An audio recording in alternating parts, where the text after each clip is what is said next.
Taylor Swift by Wendy Logia, illustrated by Elisa Chavari. Taylor Allison Swift was born on December 13, 1989, in West Reading, Pennsylvania. Her parents named her after James Taylor, a famous musician. A lot of love surrounded Taylor and her little brother, Austin. The Swifts did many activities as a family. They spent time reading books, visiting new places, and having fun outside. Christmas was one of Taylor's favorite holidays, and what made the holiday season even more exciting was that her family lived on a Christmas tree farm. Everyone pitched in at Christmas time. Taylor's dad mowed the fields on his tractor. Taylor's job? Picking praying mantis egg pods off the trees. The Swifts didn't want anyone to get a buggy surprise on Christmas morning. I really love Christmas. I wish it was all year round. As a kid, Taylor tried lots of different things. She rode horses, she acted in plays, she wrote poetry, but when she learned how to play the guitar, she knew she had found her passion. When Taylor has a goal, nothing stops her. She was a big fan of country superstars Faith Hill and Shania Twain, and she discovered that both musicians had started their careers in Nashville, Tennessee. That was all 10-year-old Taylor needed to know. She asked her parents to take her to Nashville. She asked them every day. And finally, when she was 11, it happened. Her mom took Taylor and Austin there for spring break. They drove up and down Music Row, an area with country music recording studios and businesses. While Taylor's mom and brother waited in the car, Taylor ran into the offices of various record labels and handed out CDs she had made of her music. Taylor performed anywhere that would have her, including fairs, festivals, and ball games. But sometimes following dreams means doing things other people don't understand. Girls at school were mean to Taylor. Her classmates thought it was weird to like country music so much. This made Taylor sad, but it didn't stop her from doing what she loved. When Taylor was 13, something incredible happened. RCA Records wanted to work with her. Taylor and her family said goodbye to Pennsylvania and moved to Nashville. Her dream of being a country music star was about to come true. For Taylor, writing songs was just as important as singing them. But because she was young, the record company wanted her to sing other people's songs, and they thought she should wait until she was older before she made her own album. Taylor didn't agree. One night, Taylor performed at Nashville's Bluebird Cafe. She sang some of her own songs, and some songs from other singers. She caught the eye of a music executive in the crowd who was forming a new record label. Guess who he signed up to make an album? Taylor Swift! Taylor's debut album, Taylor Swift, came out when she was just 16. She was excited every time she heard her songs on the radio. Her next album, Fearless, was the top-selling record of the year and made Taylor a huge star. Taylor is fearless. When she went on her first concert tour, she took the music world by storm. One of Taylor's biggest strengths is storytelling. Her songs tell stories that many people can relate to. Taylor wrote all the songs on her third album, Speak Now. Listening to a Taylor Swift album is like hearing her diary being sung out loud. Many of Taylor's songs are inspired by her life, like The Best Day, a song about growing up in a loving family and having a supportive mom. Taylor and her mom, Andrea, are very close. They talk about everything. No one has known Taylor longer or knows her better than her mom. Trying new things and taking risks is important to Taylor. Even though country music was her first love, she took a big chance and recorded a pop album called 1989. And it was the best-selling album of the year. Taylor never lets anything hold her back from creating music she loves. Taylor also loves sharing things with her fans. They know that her lucky number is 13. She often hides clues and symbols in her music and videos. For a few of her albums, she surprised special groups of fans by inviting them to secret parties to listen to the album before anyone else. They got to hang out at her house, meet her family, and even bake cookies together. When Taylor likes something, she tells everyone about it. One thing she really likes? Cats! Taylor has a big reputation for speaking out against racial injustice and for encouraging people to vote. She stands up for other artists and herself, even when it's tough. She's not just a superstar, she's a trailblazer. Taylor's hard work has paid off. Her albums have sold millions of copies. She has won multiple Grammys. She's traveled around the world and made people happy with her music. What will she do next? When you're Taylor Swift, the sky's the limit. Thanks for watching. Click subscribe. 10 Lucky Leprechauns by Catherine Healing and Deborah Hembrook. Illustrated by Jay Johnson. The woods are full of leprechauns and treasures to uncover. Fiddle-dee-fizz, there's magic there is when leprechauns find each other. One leprechaun hears a nosy wee elf who's playing a squawky kazoo. Fiddle-dee-fizz, 'tis magic it is. It's leprechaun number 2. 2 leprechauns find a busy wee elf who's painting an orange spotted tree. Fiddle-dee-fizz, 'tis magic it is. It's leprechaun number 3. 3 leprechauns spy a nimble wee elf who romps on the green forest floor. Fiddle-dee-fizz, 'tis magic it is. It's leprechaun number 4. 4 leprechauns see a silly wee elf who splats in a belly flop dive. Fiddle-dee-fizz, 'tis magic it is. It's leprechaun number 5. 5 little leprechauns watch a jolly wee elf who's practicing juggling tricks. Fiddle-dee-fizz, 'tis magic it is. It's leprechaun number 6. 6 leprechauns spot a speedy wee elf who zooms by. Engines are revving. Fiddle-dee-fizz, 'tis magic it is. It's leprechaun number 7. 7 leprechauns glimpse a lively wee elf who's bouncing on the old gate. Fiddle-dee-fizz, 'tis magic it is. It's leprechaun number 8. 8 leprechauns view a frisky wee elf who's zipping through the trees on a vine. Fiddle-dee-fizz, 'tis magic it is. It's leprechaun number 9. 9 leprechauns meet a clever wee elf who's hunting for treasure and then. Fiddle-dee-fizz, 'tis magic it is. It's leprechaun number 10. 10 leprechauns find a big pot of gold at the place where the bright rainbow ends. But fiddle-dee-fizz, the true magic is finding 10 lucky leprechaun friends. Thanks for watching. Click subscribe. There was an old lady who swallowed a clover by Lucille Calandro, illustrated by Jared Lee. There was an old lady who swallowed a daisy. She wasn't lazy when she swallowed the daisy. She swallowed the daisy to brighten the clover. I don't know why she swallowed the clover, but she didn't roll over. There was an old lady who swallowed a butterfly. She did not sigh when she swallowed the butterfly. She swallowed the butterfly to rest on the daisy. She swallowed the daisy to brighten the clover. I don't know why she swallowed the clover, but she didn't roll over. There was an old lady who swallowed a bird. It wasn't absurd when she swallowed that bird. She swallowed the bird to glide with the butterfly. She swallowed the butterfly to rest on the daisy. She swallowed the daisy to brighten the clover. I don't know why she swallowed the clover, but she didn't roll over. There was an old lady who swallowed a pot. Believe it or not, she swallowed that pot. She swallowed the pot to carry the bird. She swallowed the bird to glide with the butterfly. She swallowed the butterfly to rest on the daisy. She swallowed the daisy to brighten the clover. I don't know why she swallowed the clover, but she didn't roll over. There was an old lady who swallowed some gold.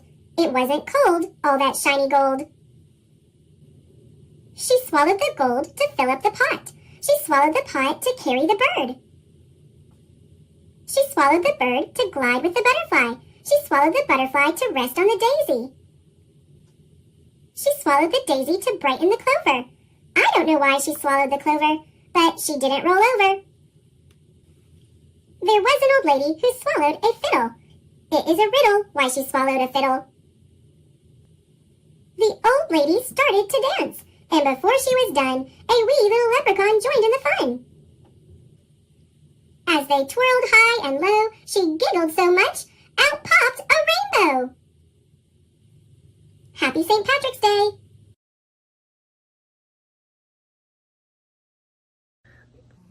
Thanks for watching. Click subscribe. The Leprechaun Under the Bed by Teresa Bateman, illustrated by Paul Measle. Brian O'Shea enjoyed his privacy. A leprechaun can be alone without being lonely, he liked to say. Indeed, he would know, for he made a snug home beneath the ground in an out-of-the-way spot. But time went on. Big, tall human people moved nearer and nearer, until one day a man named Sean McDonald started building a stone cottage right overhead. Brian tried leprechaun magic to stop Sean. He made Sean see headless ghosts and even a banshee rising from the foundation stones of his new cottage. But his plan backfired. It's just like my sainted mother always told me, Sean declared in delight. The land of Ireland is full of magic and surprises. All too soon, a fine cottage stood over Brian's home, so he built a door under Sean's bed. On moonlit nights, Brian would cobble outside. When it rained, he worked under Sean's bed, deliberately disturbing the man's sleep. Yet, he didn't wish to be discovered, so if Sean moved, Brian would whisper, "Now, don't you be frettin' your wee little head. It's only the cat under the bed." After a week of restless nights, Sean decided he had to know why he wasn't sleeping well. He went to bed, as usual, but though his eyes were closed, his ears were open. At midnight, the tapping began, and Sean sat bolt upright. "Now, don't you be fretting your wee little head. It's only the cat under the bed," he heard from below. "Ah, of course, the cat," Sean yawned, settling back under the covers. Then his eyes flew open. "I don't have a cat," he thought, "and even if I did, who ever heard of a talking cat?" So, what was under the bed? The answer popped into his head. Sean smiled. His mother had always said that a leprechaun in the house was a fine piece of luck. Luck he couldn't afford to lose. The next morning, Sean made stirabout for breakfast and placed a bowl of it under the bed for the cat. At lunch, the bowl was empty, so he put in some stew. From that day on, every time he filled his own plate, he added a bit to the bowl under the bed. Sean was a hard-working man, but his small farm produced barely enough. Times grew hard, and times grew harder, until there came a day when Sean went to bed with both his stomach and the bowl empty. The next morning, a gold coin gleamed in the middle of the kitchen table. "What a blessing it is to have a cat in the house," he remarked aloud before hurrying out to buy good food. They lived well for weeks on that coin, but soon the cupboard was bare again, and another gold coin appeared. "Consider this a loan," Sean said, "until times are better. Thank you, cat." But when Sean went to buy his oatmeal and potatoes, there was more than one eyebrow raised in the village. A poor man might have saved one gold coin for hard times, but 2? Gossip ran like water through fingers, and as it spread, it grew. Sean McDonald must have a whole chest of gold coins hidden in his cottage. What many tongues say, be it true or not, many ears hear. 2 robbers caught wind of the tale and decided that no one deserved Sean's gossiped gold more than they did. One crisp, dry morning, they hid outside, waiting for Sean to leave. Then they slipped into his cottage, tossed the cupboards, and pried stones out of the fireplace. Such a clatter made Brian poke his head up from under the bed. He was shocked at what he saw, but what happened next was worse. The cottage door swung open as Sean returned for a forgotten tool. In no more time than it takes to tell, the robbers tied the poor man to a chair. "Tell us where you've hidden the gold," they bellowed. Fearing for Sean's safety, Brian banged his hammer against the floor to catch the robbers' attention. "Hey now, what's that?" one of the men asked. Fearing for Brian's safety, Sean spoke quickly. "Now, don't you be fretting your wee little head. It's only the cat under the bed." "Cat?" the man replied. "Well, the bed's the only place we haven't looked." As Sean worried, Brian grinned. Both robbers stuck their heads under the bed, and there they saw exactly what Brian had told them. A cat. But this was a wild cat, eyes like lightning and claws like knives. The cat smiled at the robbers, then licked its lips as if it found the sight of them tasty. With a shriek, the men tumbled backward, then fled as if the devil himself were at their heels. Brian laughed till tears ran down his cheeks. Sean chuckled as well as he wiggled free of the rope. Then he stretched and bowed in the direction of his pillow. "'Tis a grand thing indeed, having a cat beneath the bed," he declared. "Aye," replied a voice from below, "and it's a pleasure having a friend above it." And they lived well and happily for the rest of their days.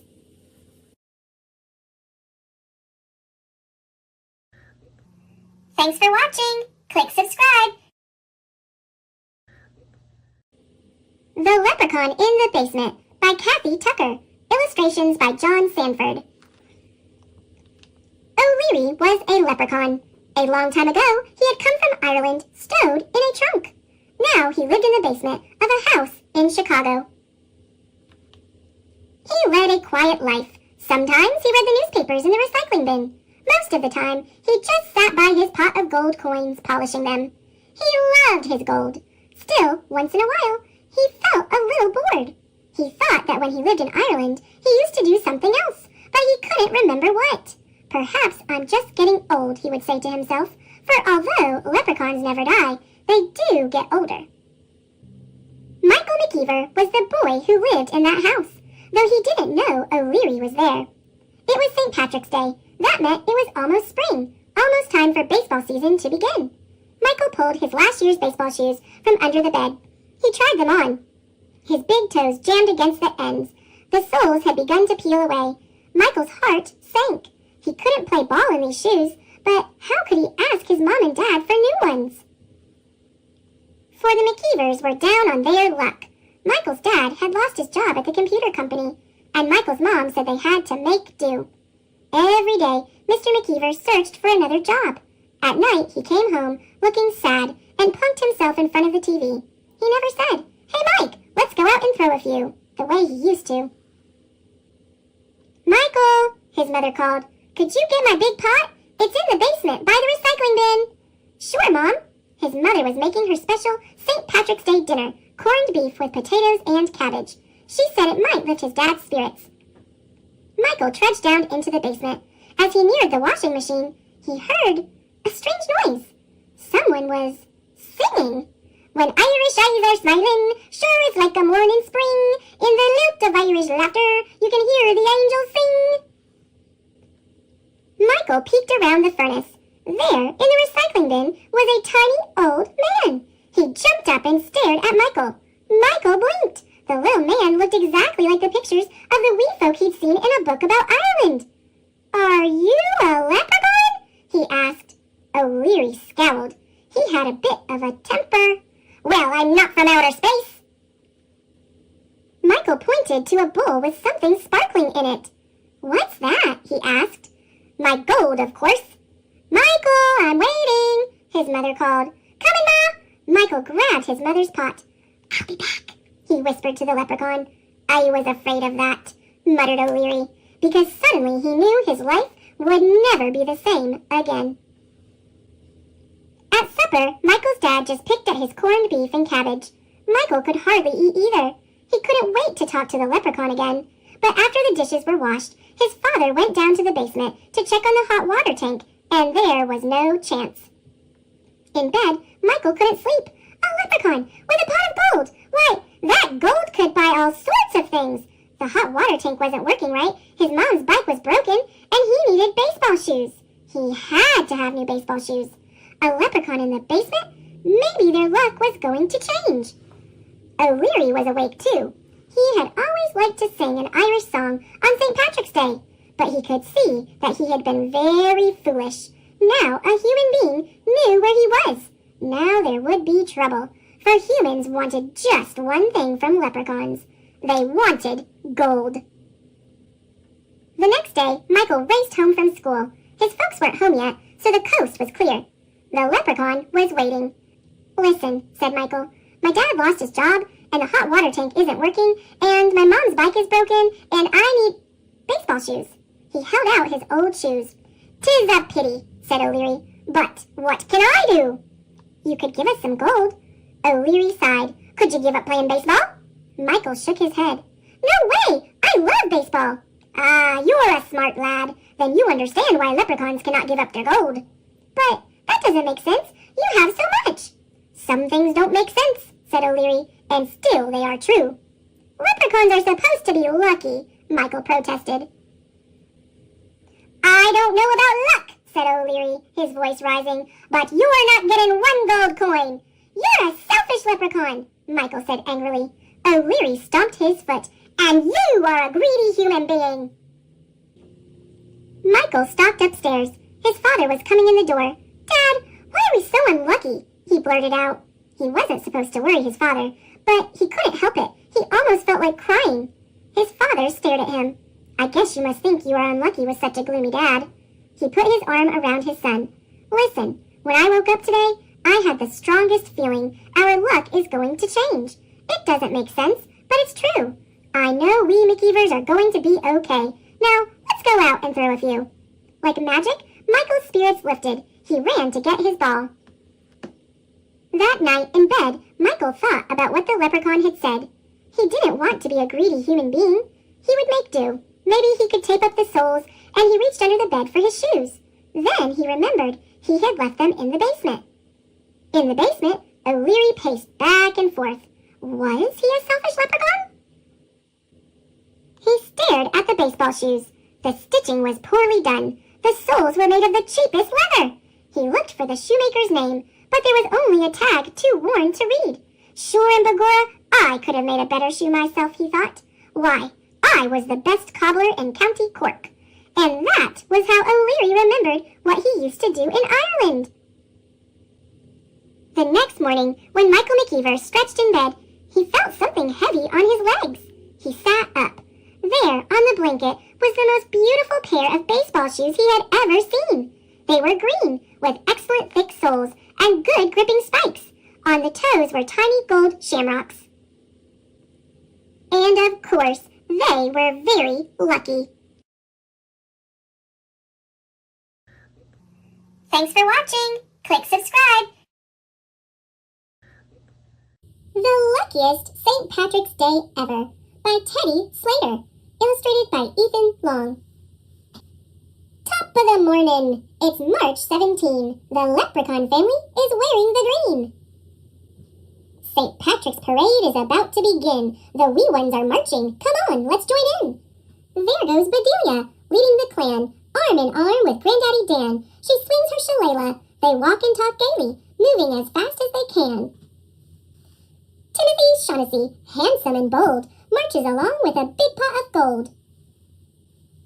And here comes Aunt Rose, tap-tapping her toes. With shamrock in hand, she follows the band, decked out in her very best clothes. Toodle-dee-toot, rum-a-tum-tum, Johnny and Jack play the fife and the drum. They kick up their heels in a wild Irish jig. Everyone's dancing, even the pig! After the march, it's back home for lunch. Mulligan stew and green apple punch. Kate cuts the cabbage, Pat shells the peas. The mischievous children do just as they please. Friends and family keep coming to call. There's plenty of food for one and for all. The Caseys, McGregors, O'Grady's, Peg Finn. Everyone's welcome. Please, won't you come in? Lassies and laddies stream through the door until there's no room for one caller more. The leprechauns crowd round the dining room table, piling their plates as high as they're able. But before they dig in, they have one thing to say. May the luck of the Irish be with you today. Happy St. Patrick's Day!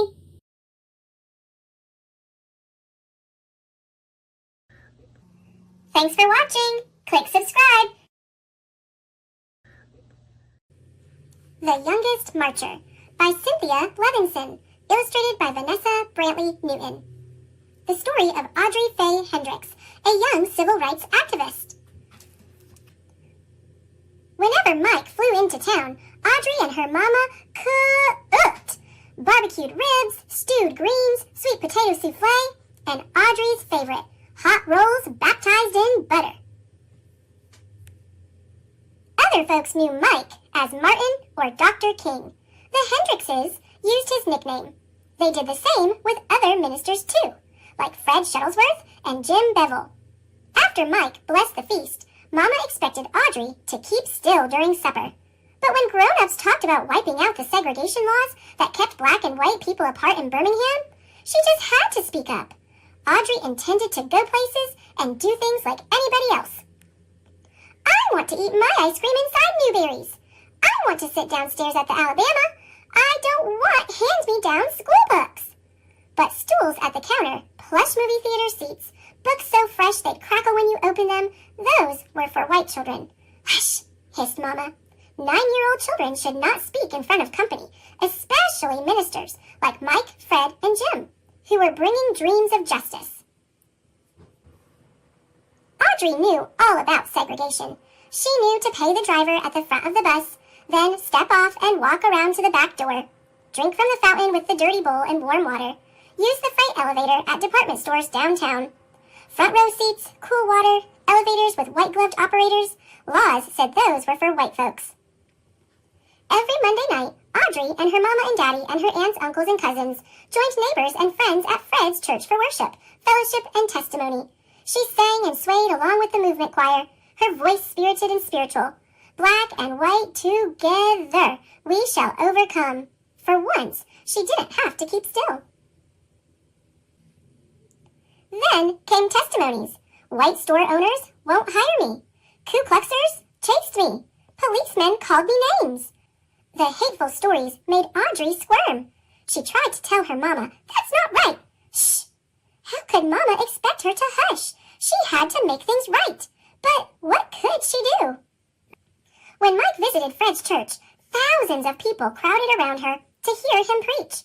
In a voice as taut as steel cables, as smooth as glass, he intoned, "Segregation is morally wrong and sinful. That's true." Fired up, Audrey sat taller. "An unjust law is no law at all," he proclaimed. Audrey had listened to Mike explain his plan at her supper table and knew what he meant. If a law is unjust, disobey it. Sit down inside Newberry's, picket those white stores, march to protest those unfair laws. Why, even marching was against the law. Then get arrested. "Fill the jails," Mike exclaimed. "Fill Birmingham's jails so full that policemen can't squeeze in one more person. Pack cells so tight that police will have to quit arresting people for demanding their rights." Audrey just knew Mike's plan would work. She twisted in her pew to see which grown-ups would walk down the aisle, volunteer for jail. But they mostly stayed put. Eyes staring at their feet, hands on their knees, feet, hands, and knees didn't move. "Fill the jails," Mike pleaded, meeting after meeting, but heads shook. All around her, Audrey heard, "No, best not break those segregation laws. Boss man will fire me. Landlord will evict me. Policemen will beat me." If nobody protested, Mike's plan would fail. Police could keep arresting anyone, anytime, for anything, forever. Audrey would never be able to go places and do things like everybody else. One night, Jim announced a new idea. If grown-ups won't do it, fill the jails with children. Audrey leaped to her feet. "I want to go to jail," she declared. Mama looked deep and saw that Audrey's eyes begged. "Please." "Okay," Mama said.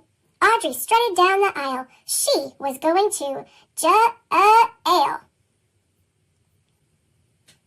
2 mornings later, she put on a fresh-pressed pinafore and shiny Mary Janes with turned-down socks. Protesters got to look nice. In the meantime, her daddy bought her a game to help her pass the time in jail. Her mama and daddy took her by Center Street Elementary to tell her teacher she'd be absent, maybe for a whole week. Miss Wills wrapped her arms around her. Audrey knew she was proud of her. She said goodbye to her grandparents. "You'll be fine," her grandmother said. She knew Audrey would be brave. So did Audrey. Then her mama and daddy drove her to 16th Street Baptist Church, where the children were gathering.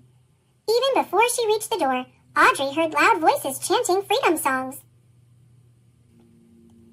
Inside, hundreds of big kids called out to friends and crowded around signs for their high schools. Parker, Carver. Her head swiveled. Where was the sign for Center Street Elementary? She was the only protester from her school, the youngest child in the whole church, and she knew no one. Audrey huddled by her parents in the basement. But when Jim lined her up with the others 2 by 2 and the door swung open, Audrey straightened up. She was going to break a law and go to jail to help make things right. Clutching a protest sign in one hand and her game in the other, Audrey marched out the door. She stomped and sang, "Ain't gonna let nobody turn me round, turn me round, turn me round." Half a block from the church, a white policeman stopped Audrey. He pointed toward a paddy wagon. Sentence, 1 week in juvenile hall.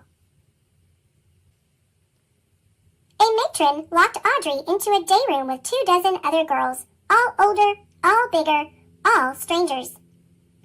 Audrey sat down alone and slipped the cover off her game. "I told you to sit down," the matron yelled. Audrey jumped. She didn't remember standing up. The matron dragged her to a dark, empty room. "When I tell you something, you do it," she commanded, "or I'll leave you here." Trembling, Audrey quietly followed the matron back to the day room, put away her game, lay down her head, and cried. Jail was harder than she thought, and she wasn't fine after all. By evening, Audrey was hungry and tired. For dinner, soupy, oily, tasteless grits. At night, a bare mattress with one thin sheet for a cover. The next morning, no fresh underwear, no clean pinafore, no toothbrush. Audrey and her cellmates were let outdoors into an empty concrete pen surrounded by high prison walls. The older girls talked together. Audrey wondered what her classmates were doing. Miss Wills would be keeping them busy. On another day, Audrey was sent to a huge room and told to sit in a chair that was so high her feet dangled above the floor. 4 white men glared at her. She never talked to a white man before. "Are you against America?" one demanded to know. "No, sir," she answered politely. "What do you talk about at those meetings?" another asked. "Our freedom." "Why did you march?" "To go places and do things like anybody else." "What was wrong with that?" Every mealtime, Audrey stared at greasy grits. She could barely spoon them into her mouth, let alone swallow them. Every night, the cot's wire springs jabbed. Every morning, she had nothing to do but sit alone with her game. In the afternoons, though, more kids crowded in the day room. Some days, many of them arrived sopping wet. A girl explained that a fireman aimed powerful hoses at the children. Surging water spun them off their feet and down the street. They got up and kept marching anyway, until they too were sent to jail. By Audrey's 5th day in detention, the police couldn't squeeze in one more person. "We filled up all the rooms! We filled up all the rooms!" Audrey practically jumped up and down. She was so proud. "We filled up all the rooms!" Watching television in the day room, she saw black people stroll straight into stores and restaurants like they belonged there. No one else could be sent to jail. Everything had changed. After 7 days, Audrey went home. Her mama and daddy wrapped their arms tight around her, washed the jail off her, and for dinner, hot rolls, baptized in butter. 2 months later, the city of Birmingham wiped segregation laws clean off the books. Audrey licked her spoon clean at Newberry's counter like everybody else. Black and white together, like we belong.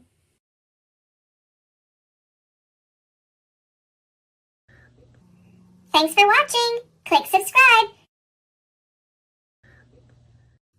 When the Snow Comes by Jonathan Allen. High up in the mountains, Little Yak was looking at the sky. "The snow is coming," said Mom. "I've never seen snow before," said Little Yak. Little Yak ran down to the stream to tell his friend Pika. "The snow is coming, Pika." "I know," said Pika. "That's why I have been gathering grass to feed me through the cold winter." "Do yaks gather grass to eat in the winter?" asked Little Yak. "I don't think so," said Pika. Then Little Yak saw his friend Blue Thrush. "Guess what?" he said. "The snow is coming." "You're right, Little Yak," said Blue Thrush. "That's why I'm flying off to my warm winter home." "Do yaks have a warm winter home?" asked Little Yak. "I don't think so," said Blue Thrush. Little Yak's friend, Brown Bear, came lumbering by. "Hello, Brown Bear," said Little Yak. "Do you know the snow is coming?" "I do, Little Yak," said Brown Bear. "That's why I've been eating all yaks have a long winter sleep? I don't think so, said Brown Bear. Little Yak ran back to his mom. Mom, said Little Yak, when the snow comes, do yaks gather lots of grass to feed them through the winter like Pika? No, Little Yak, said Mom. Do yaks go away to their warm winter home like Blue Thrush? Asked Little Yak. And do they put on lots of fat to last through their long winter sleep? No, Little Yak, said Mom. Well, what do yaks do when the snow comes? Asked Little Yak. We stay right where we are, said Mom. And little yaks snuggle up close to their moms. Look, Mom, it's really snowing now, cried Little Yak. Well, you know what to do, said Mom. Little Yak snuggled up close to his mom, and the snow fell all around them. Yaks are lucky when the snow comes, Little Yak said to his mom. Why are we lucky, Little Yak? Asked Mom. While all the other animals are sleeping or hiding or have gone away, said Little Yak, yaks get to see the beautiful snow. Thanks for watching. Click subscribe. Jamie O'Rourke and the Big Potato, an Irish folktale by Tommy De Paola. Jamie O'Rourke was the laziest man in all of Ireland. He would do anything to avoid working, especially if it had to do with growing potatoes. Jamie O'Rourke, his wife Eileen would say, we'll have nothing to eat this winter if you don't go out and dig up the praties. Oh, the saints preserve us, Jamie would whine. Me back's as sore as can be. Sure as I'm telling you, wife, you'll have to dig them up yourself. I'll break in two if I so much as get out of this bed. So, Eileen, who had done all the planting and watering and weeding anyhow, would go out to the tiny garden and dig up the smallest potatoes in Ireland, all because Jamie was too lazy to dig a larger garden and had no money to buy good potato seed. Then poor Eileen wrenched her back and was laid up in bed. St. Bridget and the Virgin Mary herself must have smiled on Eileen O'Rourke, the village women said. Why, it's the first rest she's had since she married Jamie O'Rourke. With Eileen in bed, Jamie began to worry. No Eileen to dig meant no praties all winter, and no praties meant no food. Oh, poor me, wailed Jamie. I'll starve to death. I'd best go to church and confess to the Father O'Malley. There's no telling how soon old Death be a-knocking on me door. So, even though it was midnight, Jamie set out for the church. He was about halfway down the hill when he heard singing and a tap-tap-tapping sound. Sure, and I wouldn't be knowing, Jamie whispered, but I swear it's a leprechaun.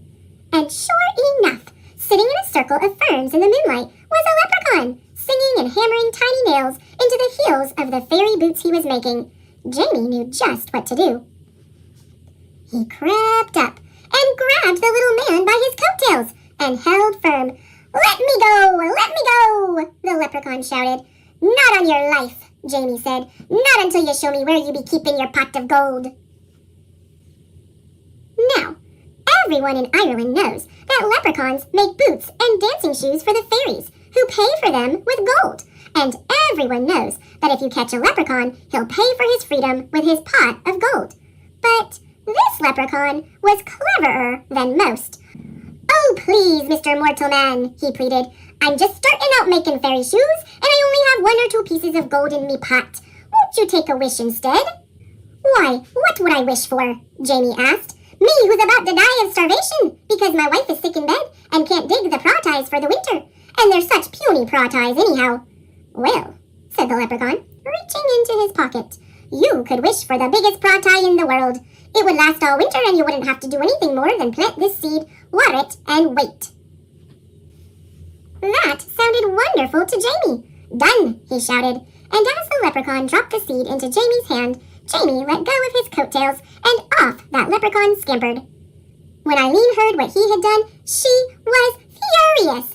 Jamie O'Rourke, you're not only the laziest man in Ireland, but a fool as well, giving up a pot of gold for a pratie seed? Well, I'm going to plant this seed and water it, and you'll see, Jamie said, and out he went. And Faith, Eileen, did see. In no time at all, the biggest, finest potato plant had sprouted out of the ground, followed by the potato itself. It was so big, it pushed up not only only all the dirt in the garden, but the garden shed and the corner of the cottage as well. Well, surely now it's ready to dig, Jamie said proudly. He hoed all around it, but he couldn't dig that pratie out of the ground. He got a beam and a big rock and tried to pry it out. He pushed and he pushed, but it wouldn't budge. As he was pondering what to do, his neighbor passed by on his way to the village. He couldn't believe his eyes.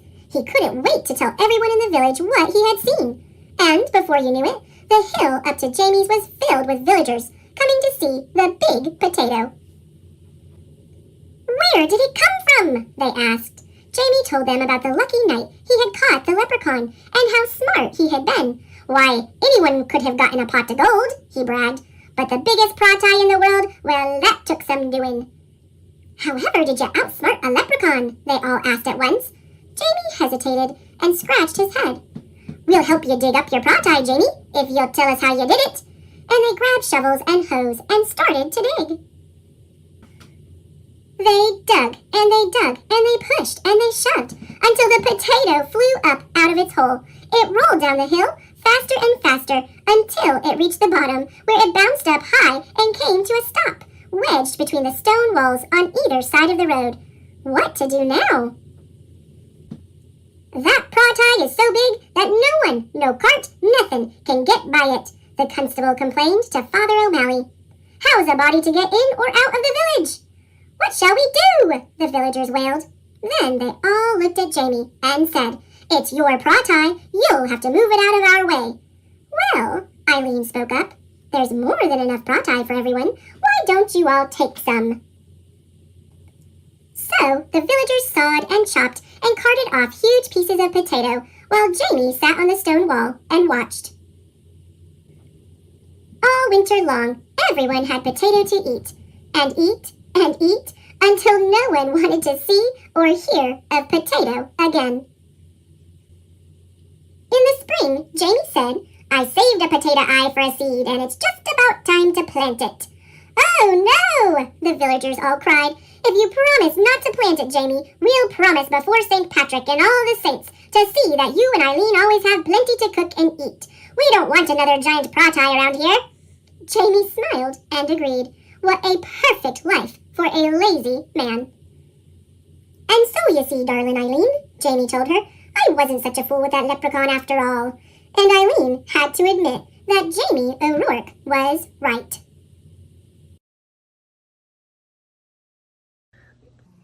Thanks for watching. Click subscribe.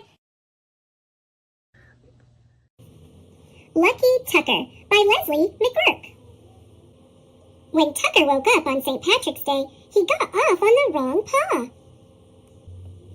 First, he had to go for a walk in the rain before breakfast. Then his favorite squeaky toy got stuck under the couch. Just when he thought it couldn't get any worse, a black cat hissed at him. Hiss! My luck needs to change, thought Tucker. What if I roll in this bed of clovers? Maybe their luck will rub off on me. Little did he know that he was being watched by a leprechaun. You just rolled in me bed of 4-leaf clovers, the leprechaun said. Now you'll be the luckiest dog around. And off he ran. Tucker chased after the leprechaun, but he got sidetracked when he saw a boy licking an ice cream cone. The top scoop was about to fall off. Tucker made the catch. Wow, what a lucky dog, the boy said. By now, the leprechaun had disappeared, so Tucker decided to go to the dog park.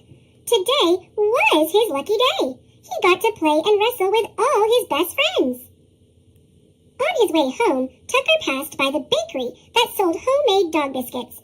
Aren't you a lucky dog, Tucker? Said the baker. I've got a peanut butter shamrock, a chicken-flavored pot of gold, and a cheese-flavored horseshoe just for you. When Tucker arrived home, the mailman was delivering a big box.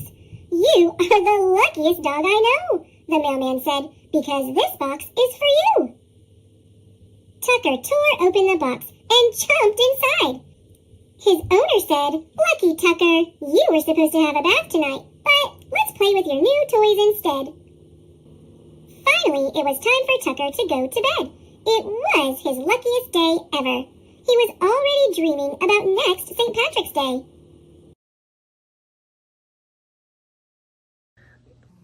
Thanks for watching. Click subscribe. May Among the Stars, written by Rhoda Ahmed, illustrated by Stacia Burrington. Little May was a dreamer. They say that daydreamers never succeed, but little May was different.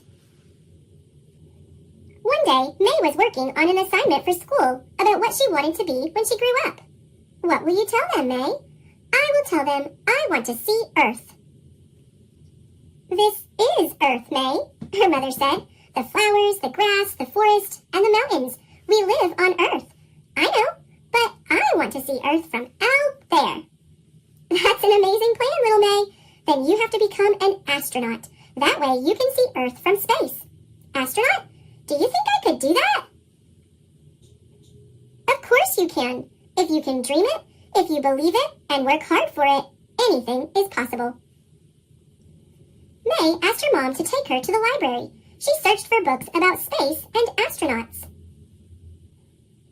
After dinner, May drew pictures of space, and she even made her own astronaut costume out of old orange curtains and cardboard boxes. Later, she asked her dad, "But how do I become an astronaut? It seems impossible." "You will find your way, May, because if you dream it, believe in it, and work hard for it, anything is possible." But space is so far away. It's closer than you think, little May, and you may get there sooner than you think. That night, May had a happy dream. She was dancing in space, surrounded by billions of sparkling stars. Below her, she could see Earth floating and turning like a shining crystal ball. The next morning, May told her parents about her dream. She wanted to tell everyone, and every time she talked about it, her eyes would light up. In the classroom, Miss Bell told everyone to stand in a line on the rug. Today, we are all going to share our dreams about the future. What do you want to be, and what do you want to do when you grow up? Who wants to go first? I want to be a firefighter. I want to be a teacher. Football player. I want to be a mom. I want to go to space. I want to be an astronaut.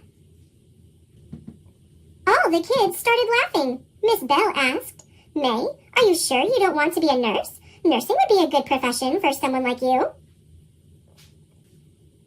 "I don't want to be a nurse. I want to be an astronaut." May felt very disappointed. On her way home from school, May was quiet. She looked out the car window. Her world turned blue and cold. Nothing was the way it used to be. At home, May started crying. "Miss Bell said I can't become an astronaut." "What a silly thing to say," said her mother. "She told me I should be a nurse instead," said May. Her mom wiped away her tears. "My dear May, I hope you didn't believe her." "Of course I believed her. She's my teacher." "I'm sorry Miss Bell didn't encourage you, but she can't stop you. No one can stop you. Follow your dream, May, and go to space." "Thank you, Mom. I promise when I get to space, I will wave to you and Dad from the spaceship." Her mom took her hand, and they started dancing. You must always repeat to yourself, "If I can dream it, if I can believe in it, and if I work hard for it, anything is possible." May went on dreaming, believing, and working really hard. And guess what? She went to space and waved to her mom and dad on Earth. Dr. May Jemison. May Carol Jemison was born October 17, 1956, in Decatur, Alabama. May always loved science. She loved being outside and looking up at the stars, knowing that one day she would travel to space. May is highly educated.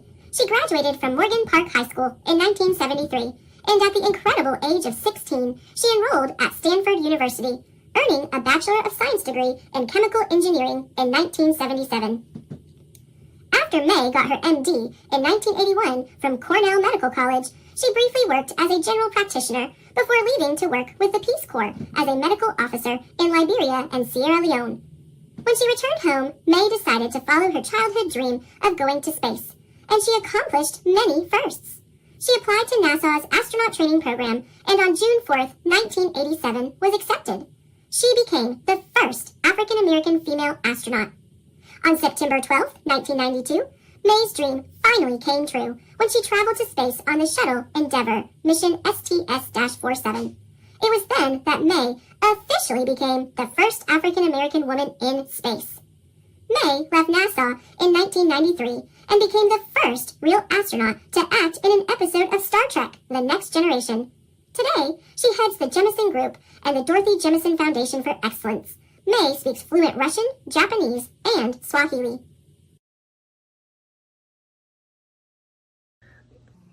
Thanks for watching. Click subscribe. Martin's Big Work. The Life of Dr. Martin Luther King Jr. by Doreen Rappaport, illustrated by Brian Collier. Everywhere in Martin's hometown, he saw the signs, white only. His mother said these signs were in all southern cities and towns in the United States.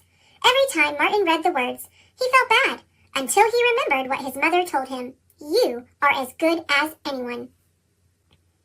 In church, Martin sang hymns. He read from the Bible. He listened to his father preach. These words made him feel good. When I grow up, I'm going to get big words too. Martin grew up. He became a minister like his father, and he used the big words he had heard as a child from his parents and from the Bible. Everyone can be great. He studied the teachings of Mahatma Gandhi. He learned how the Indian nation won freedom without ever firing a gun. Martin said love, when others said hate. Hate cannot drive out hate. Only love can do that. He said together, when others said separate. He said peace, when others said war. Sooner or later, all the people of the world will have to discover a way to live together. In 1955, on a cold December day in Montgomery, Alabama, Rosa Parks was coming home from work. A white man told her to get up from her seat on the bus so he could sit. She said no, and was arrested. Montgomery's black citizens learned of her arrest. It made them angry. They decided not to ride the buses until they could sit anywhere they wanted. For 381 days, they walked to work and school and church. They walked in rain and cold and in blistering heat. Martin walked with them and talked with them and sang with them and prayed with them until the white city leaders had to agree they could sit anywhere they wanted. When the history books are written, someone will say there lived black people who had the courage to stand up for their rights. In the next 10 years, black Americans all over the South protested for equal rights. Martin walked with them and talked with them and sang with them and prayed with them. White ministers told them to stop. Mayors and governors and police chiefs and judges ordered them to stop, but they kept on marching. Wait! For years I have heard the word wait! We have waited more than 340 years for our rights. They were jailed and beaten and murdered, but they kept on marching. Some black Americans wanted to fight back with their fists. Martin convinced them not to, by reminding them of the power of love. Love is the key to the problems of the world. Many white Southerners hated and feared Martin's words. A few threatened to kill him and his family. His house was bombed. His brother's house was bombed, but he refused to stop.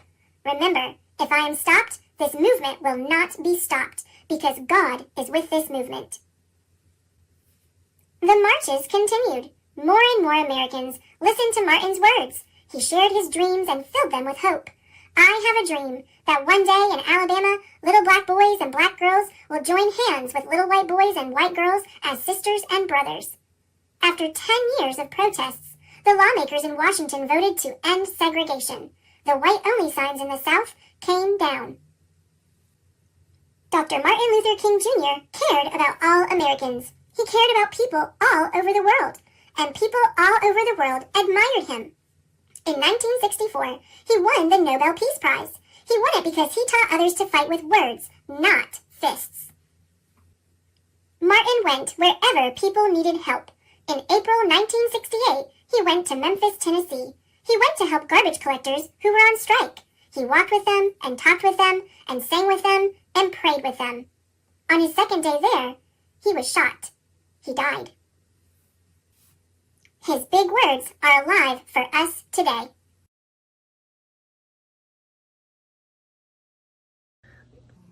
Thanks for watching. Click subscribe. Princess Hair by Sherry Miller. All princesses wear crowns, but underneath their crowns, not all princesses have the same hair. Some princesses wear puffs and play pretend. Others wear twist-outs and twirl around. Princesses with dreadlocks love to draw and draw and draw. Princesses with kinks love to think. And princesses with frohawks rock. Princesses with head wraps take long naps. Princesses with curls wear pearls. And princesses with teeny-weeny afros wear teeny-weeny bows. Princesses with bantu knots bake a lot. Princesses with afros do-si-do. Princesses with braids throw parades. Princesses with buns love to run. Princesses with blowouts bounce and bounce and bounce. Princesses with twists wrap gifts. And nappy princesses are happy princesses. Not every princess has the same hair, but every princess loves her princess hair.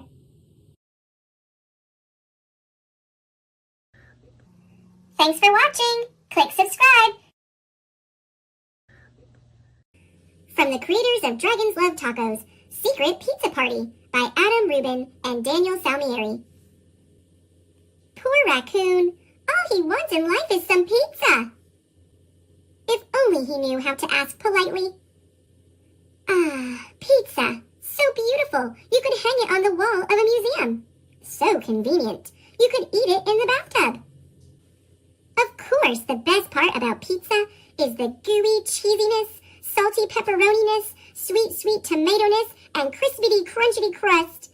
Yum! Sorry, raccoon. I didn't mean to rub it in. Hey, cheer up! I just had a great idea. Let's throw a pizza party at your house tonight. Shh, don't tell anyone. This will be a secret pizza party. I know what you're thinking. Why would we keep such a delicious party a secret? Okay, sure. It's so folks don't show up to bonk you with brooms. But that's not the only reason. When you make something secret, you make it special. Regular handshake? Boring. Secret handshake? Booyah! Regular staircase? Tiring. Secret staircase? Terrific. Regular pizza party? Get that raccoon off the table! Secret pizza party? Get that raccoon another slice of pizza. He's the guest of honor. Hot diggity dog. Our pizza party is going to be so much fun. Call the pizza man and tell him to bring over his absolute finest pizza pie. Hang on a minute. You don't want the delivery guy to know where you live. He might recognize you from the posters and chase you off with a broom. Think, raccoon, think! Okay now, play it cool. You're just an honest pizza-buying citizen who left his wallet in the car. The pizza man thinks you'll be right back. Let's go! I've planned the perfect getaway route. Around the broom factory, over the broom enthusiast club, past the raccoon-sniffing broom bots. Wait a second, raccoon-sniffing broom bots? Uh-oh. Run, raccoon! Run like the wind! Phew! We made it! Let's barricade the doors and pop open that pizza box. Secret pizza party. Oops, I said that kind of loud. Sorry, pizza smell gives me the happy screams. Try not to crunch too loud. Definitely no high-fiving, or music, or dancing. In fact, we'd better turn off the lights and whisper, just to be safe. Secret pizza party. What's the matter? Sweet sassy molassie, look at all that pizza! Clearly, these people are much better at throwing parties than they are at keeping secrets. Are you thinking what I'm thinking? Okay, you're in. Just play it cool. No one suspects a thing. Uh-oh. Secret pizza party!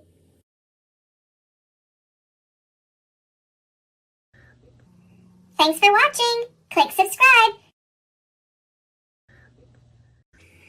Slugs in Love by Susan Pearson, illustrated by Kevin O'Malley. Mary Lou loved everything about Herbie, How his slime trail glistened in the dark, how he could stretch himself thin to squeeze inside the cellar window, how he always found the juiciest tomato. Though she never spoke a single word to him, she was too shy. She thought about Herbie every morning and every night and most of the hours in between. On Monday, while she grazed in the strawberry patch, Herbie filled her mind and a love poem filled her heart. She wrote it in slime on the water can. Strawberries are red, blueberries are blue. Herbie is handsome. Love, Mary Lou. The next morning, Herbie found it. He looked around. There were already at least 60 slugs in the garden. Which one, he wondered, was Mary Lou? Herbie decided to send a message back. He wrote it on the garden hose. Mary Lou, which one are you? Meet me here at 2:30. Yours truly, Herbie. But the gardener put the hoe away in the barn, so Mary Lou never saw Herbie's message. On Tuesday, while Mary Lou was hiding from the sun in the ivy, she saw Herbie hiding under a stone, and a poem came immediately to mind. She wrote it on the wheelbarrow later that day. The sun is shining all around. It shines on field and tree. But Herbie's safe beneath a rock. I wish he'd think of me. Love, Mary Lou. Mary Lou loves Herbie, teased Jethro on Wednesday morning. Herbie blushed. Who is Mary Lou? He asked. But Jethro didn't know either. Herbie sent another message. This time he wrote it on a fence, where it would stay put. To Mary Lou, you could make my life complete. I'd love to meet someone so sweet. Tell me where and I'll be there. Sincerely, Herbie. But that afternoon it rained, and his letter washed away. Even when Mary Lou was sleeping, poems to Herbie filled her dreams. She woke early and wrote another poem on the scarecrow.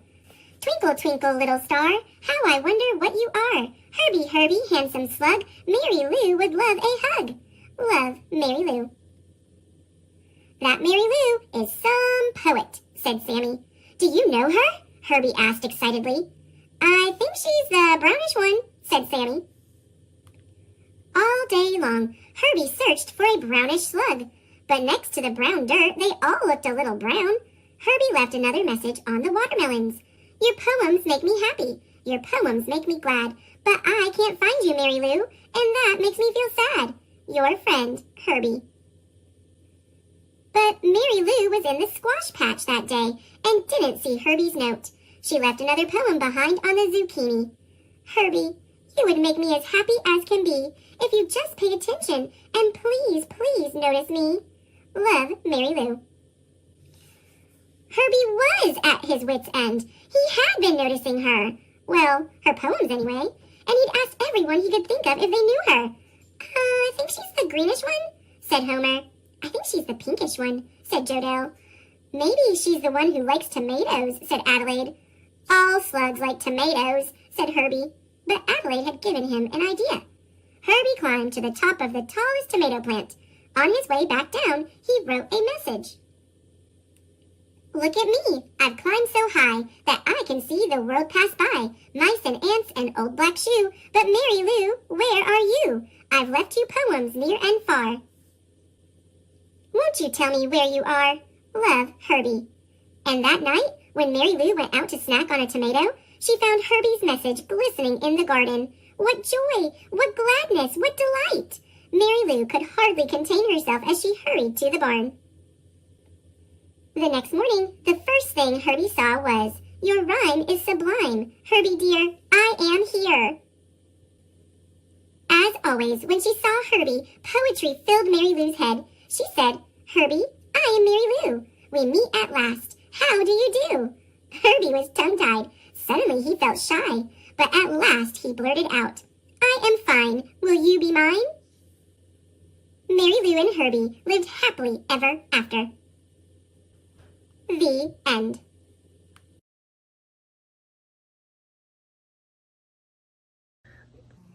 Thanks for watching. Click subscribe.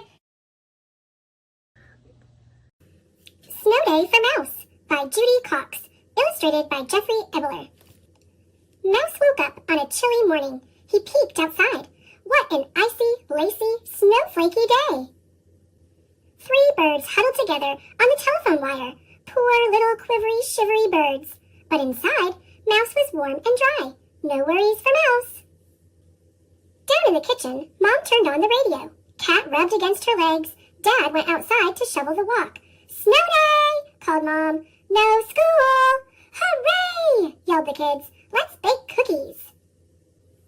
They mixed and baked and frosted and decorated.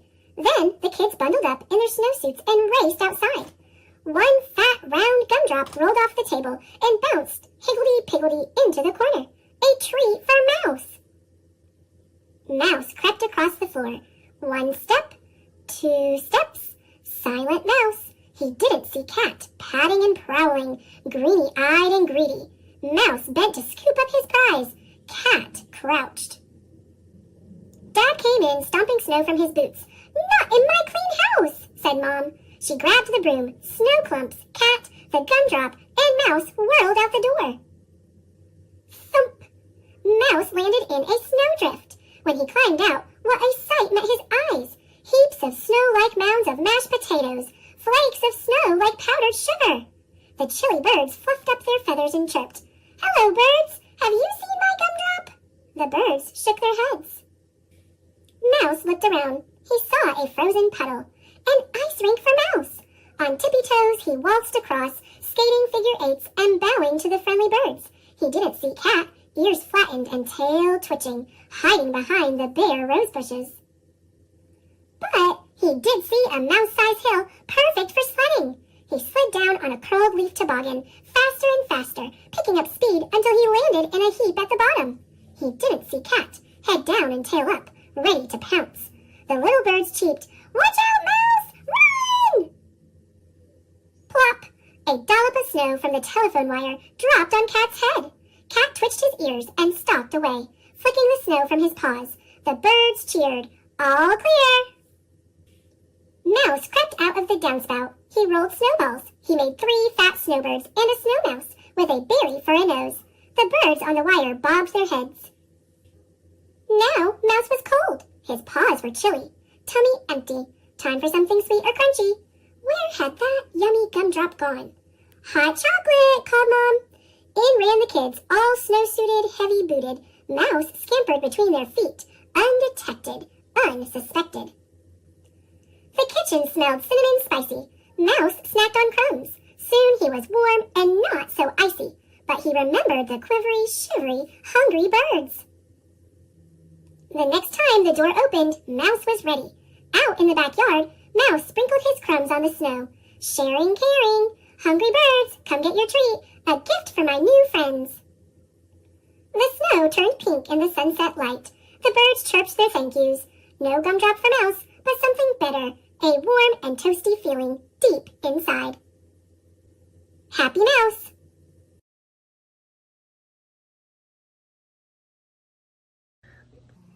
Thanks for watching. Click subscribe. St. Patrick's Day by Gail Gibbons. St. Patrick's Day is celebrated each year on March 17th. This holiday is celebrated by the Irish and other people in many parts of the world. They honor St. Patrick, the patron saint of Ireland.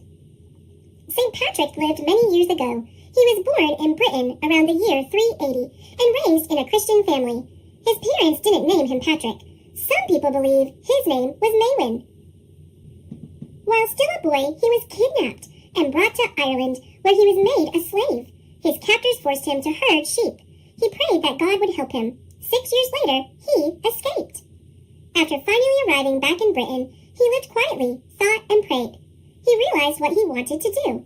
He had dreams of returning to Ireland to teach the people about God.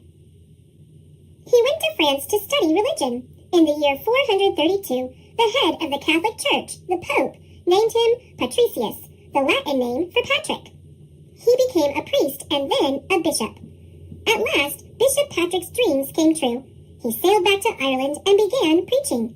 He built churches and schools all over the country. People noticed his kind ways and trusted him. Bishop Patrick spent the rest of his life caring for the Irish people. They loved this kind man. People honor Patrick on March 17th because he died on that day in the year 461. Later, the Catholic Church made him a saint, Saint Patrick. Today, many things are done to celebrate this holiday. People go to church to give thanks to St. Patrick for his work in Ireland. People have fun, too. They dress in green to honor an ancient Irish custom. Hundreds of years ago, the people of Ireland burned branches with green leaves during the month of March and spread the ashes in fields to make them fertile and green. To wear green is to honor Ireland, the Emerald Isle. Decorations are put on doors and windows. Shamrocks appear everywhere. The shamrock is a plant that has 3 leaves and looks like a clover. It is the symbol of St. Patrick as well as of Ireland. Leprechauns are remembered on St. Patrick's Day. Long ago, some Irish folk believed in these little magic creatures. It was thought if you caught a leprechaun, you could make him lead you to a pot of gold. Leprechaun comes from the Old Irish word luchorpan, meaning wee one. People believed they were only as big as your thumb. There is the shillelagh, too. In Ireland many years ago, there was an old oak forest called shillelagh. The Irish liked to own a sprig of shillelagh, a short oak club from the forest. Often people decorate shillelaghs with green ribbons. The harp is one of the oldest musical instruments and has been popular with Irish people since early times. It serves as another St. Patrick's Day decoration. On St. Patrick's Day, people may give cards to their families and friends. People also make cakes, cookies, and goodies to share with others. Some people give flowers. Others wear green carnations or pin shamrocks to their clothes to celebrate the holiday. There may be St. Patrick's Day plays, too. Some families and friends have quiet times together in remembrance of St. Patrick. Often there are meals to share. St. Patrick's Day parties are given too. It is fun to sing Irish songs, dance Irish jigs, and play games. In many places, there are St. Patrick's Day parades. Flags flutter in the wind, pipers and fiddlers play Irish tunes. There are green hats, people in costumes, green banners, lots of green. The first time St. Patrick's Day was celebrated in the United States was in 1737 in Boston. Each year, the Irish and many other people love to celebrate St. Patrick's Day. For many people, it is a day for worship and for celebration, and if you're not Irish, to feel a little bit Irish. Legends about St. Patrick. St. Patrick and the snakes. It is said that St. Patrick got rid of all the snakes in Ireland. By beating his drum, he frightened them into the sea. Today, there are no snakes in Ireland. St. Patrick and the poison. Some people say that a wizard tried to kill St. Patrick by putting poison in his drink. St. Patrick quickly turned it into ice and tossed it from his cup. St. Patrick and his cloak. It is said that St. Patrick had a friend who borrowed his cloak. There was a big fire where the friend was staying, but he was not hurt because he was wearing St. Patrick's cloak.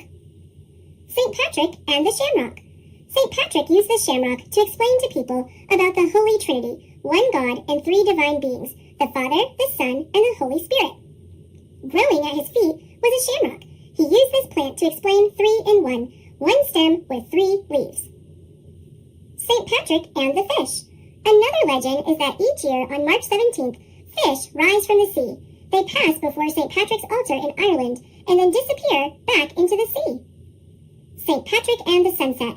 It is said that the sun didn't set when St. Patrick died and that it shone in the sky for 12 days and nights.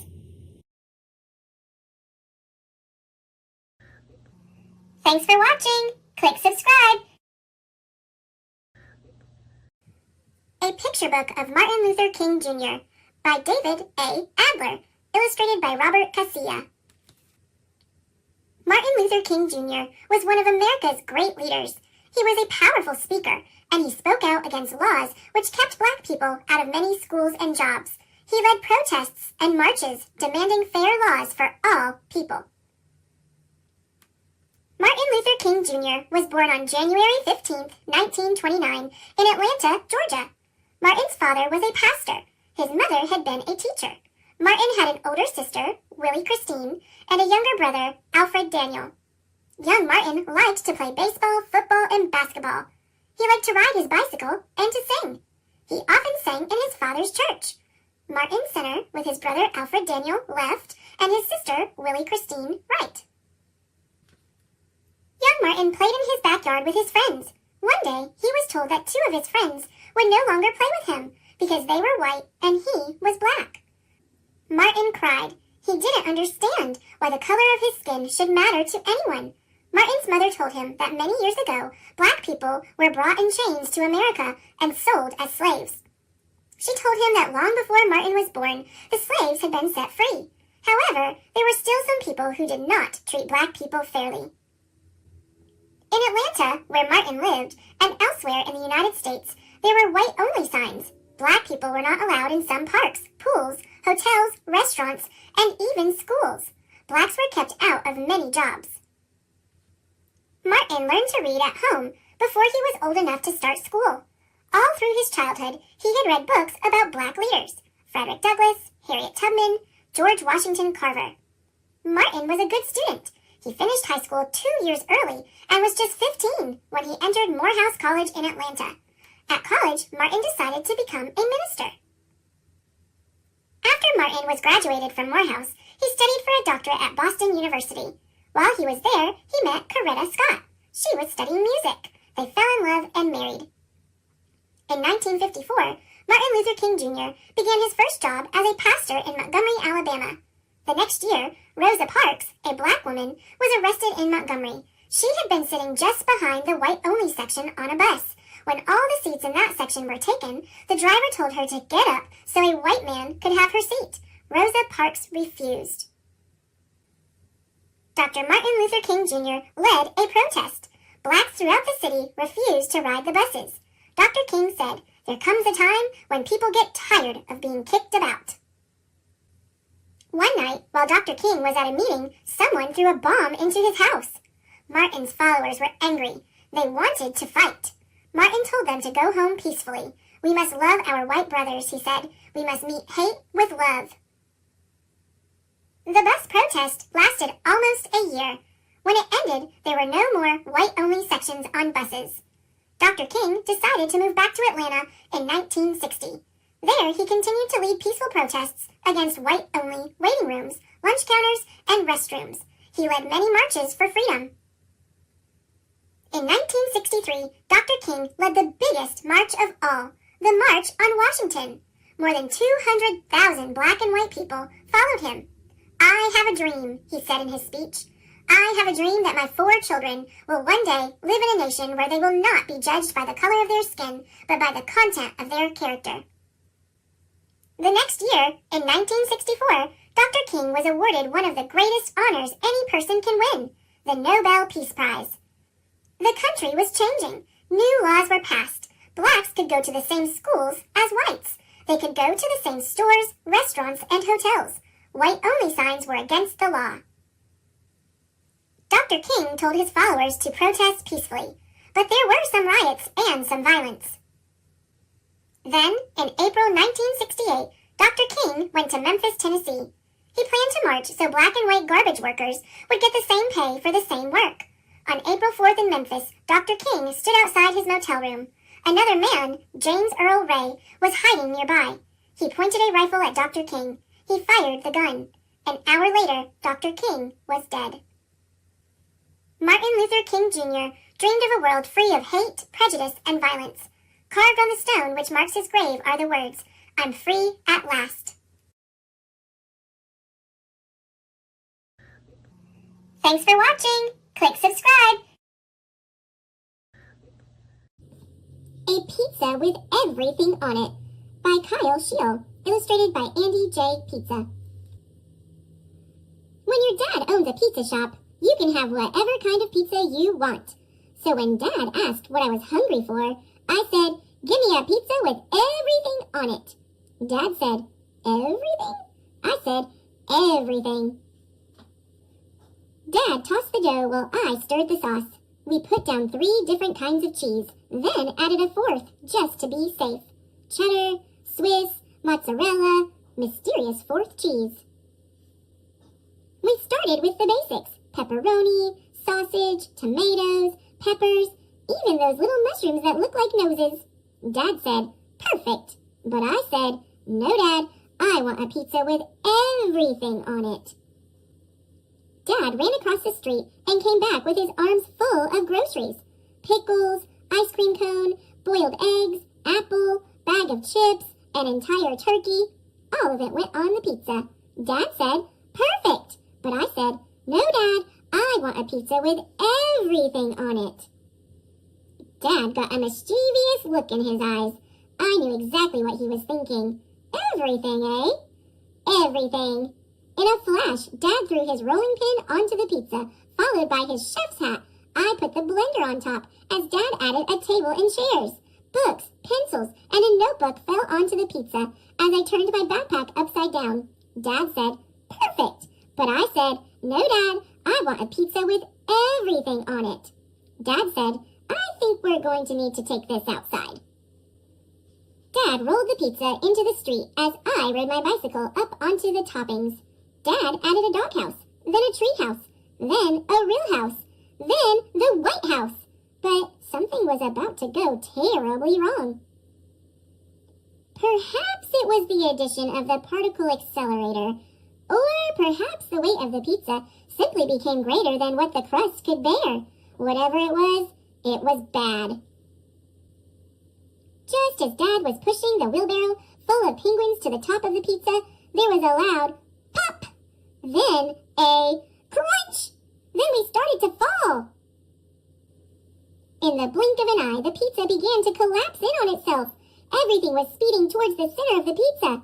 I grabbed Dad's hand. Dad grabbed the crust. We held on for dear life.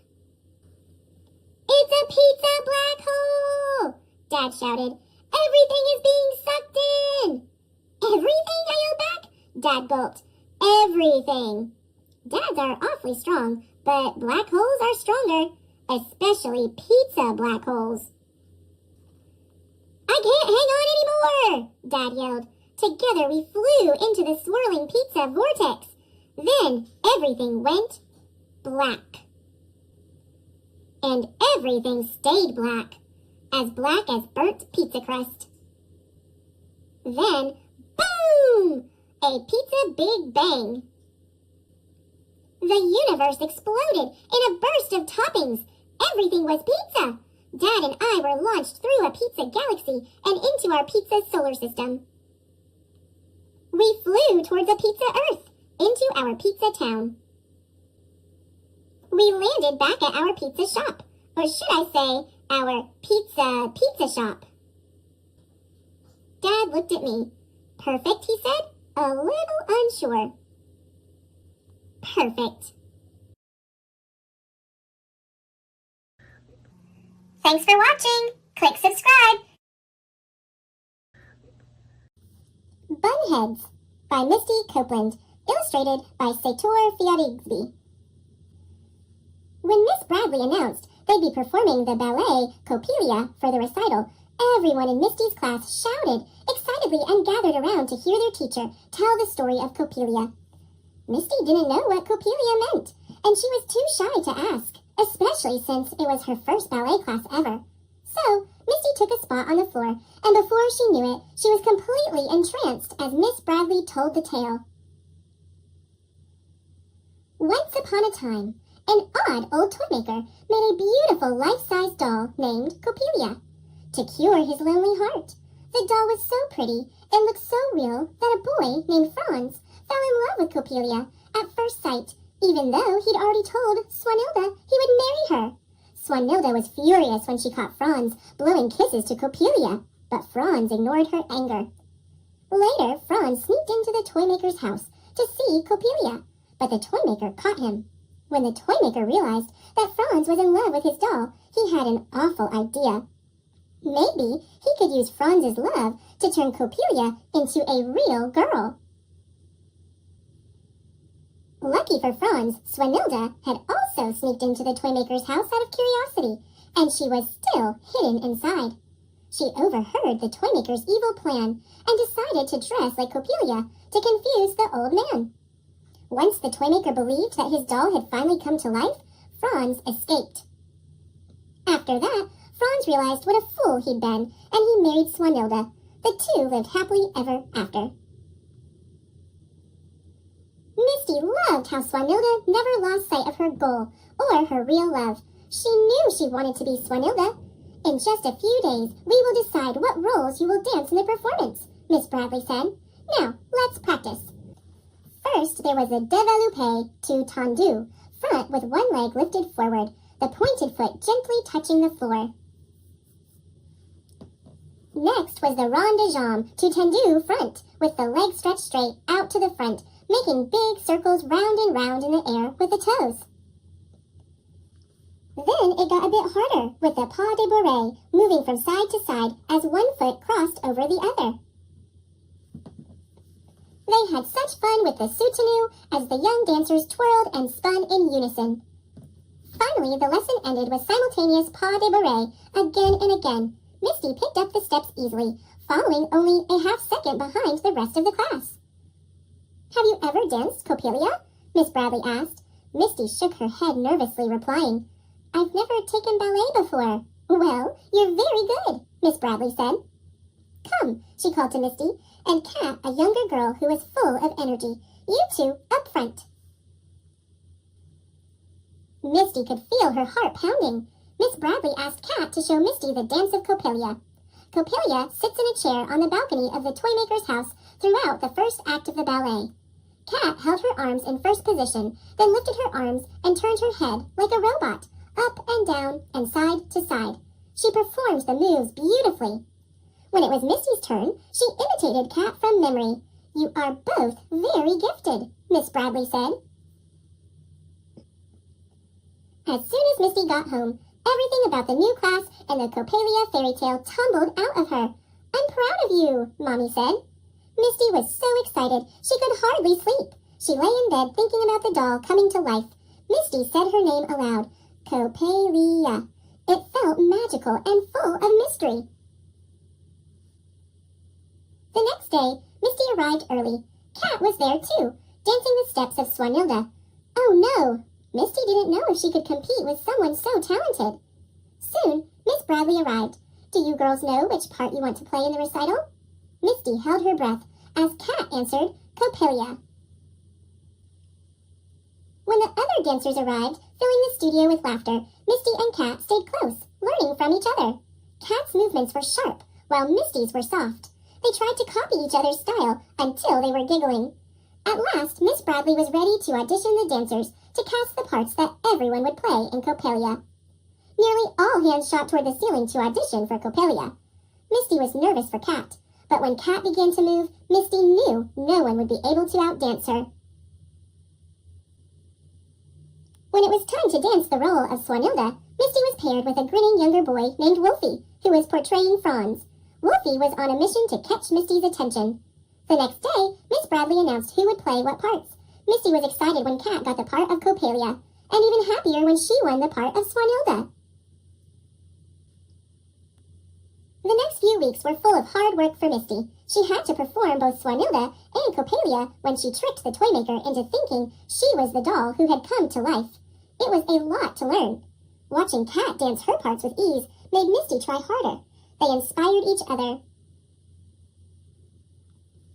The night of the performance, Misty was so excited she couldn't keep still.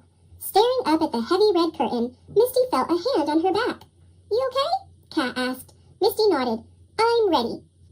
And then the curtain was rising up and away. Bright spotlights spilled onto the stage, casting a spell of stillness that would only be broken by movement. In her tutu and braided bodice, Misty pranced onto the stage as Swanilda, with Wolfie playing the part of Franz. At last, lost in the dance, she felt the heat of the lights when she twirled and imagined she could see every face in the room, especially Mommy's. Misty smiled, proud of what she, Kat, Wolfie, and all the other dancers had accomplished together. She couldn't wait to see what they would do next. Thanks for watching! Click subscribe! Crown, an ode to the fresh cut. Written by Derek Barnes, illustrated by Gordon C. James. When it's your turn in the chair, you stand at attention and forget about who you were when you walked through that door. You came in as a lump of clay, a blank canvas, a slab of marble. But when my man is done with you, they'll want to post you up in a museum. That's my word. He'll drape you like royalty with that cape to keep the fine hairs off of your neck and your princely robes. It's amazing what a tight fade, high, low, bald does for your confidence. Dark Caesar. Who knows? You might just smash that geography exam tomorrow and rearrange the entire principal's honor roll. A fresh cut does something to your brain, right? It hooks up your intellectual. You're a star. A brilliant, blazing star. Not the kind that you'll find on a sidewalk in Hollywood. Nope. They're going to have to wear shades when they look up to catch your shine. He'll lean you back in the chair, dab that cool shaving cream on your forehead, and then craft a flawless line with that razor. Slow, steady, surgical. It frames your swagger. The cute girl in the class across the way won't be able to keep her pretty eyes off of you. Her friends will giggle and whisper, "Girl, he's so fine." Yeah, that's what they'll say. The whole school will be seasick from the rows and rows of ripples. You'll have more waves on your head than the Atlantic Ocean. Shout out to my do-rag and Patience. There's a dude to the left of you with a faux hawk, deep part, skin fade. He looks presidential. Maybe he's the CEO of a tech company that manufactures cool. He's a boss. That's how important he looks. Dude to the right of you looks majestic. There are thousands of black angels waiting to guide and protect him as soon as he steps a foot out that door. That's how important he looks. There's a dude standing in the mirror that can't get over the masterful designs crafted on the side of his dome. Everywhere he goes, people will ask for his autograph. He looks that fresh. He looks like he owns a few acres of land on Saturn. Maybe there's a river named after him on Mars. He looks that important. There are two dudes, one with locks, the other with cornrows, and a lady with a butterscotch complexion.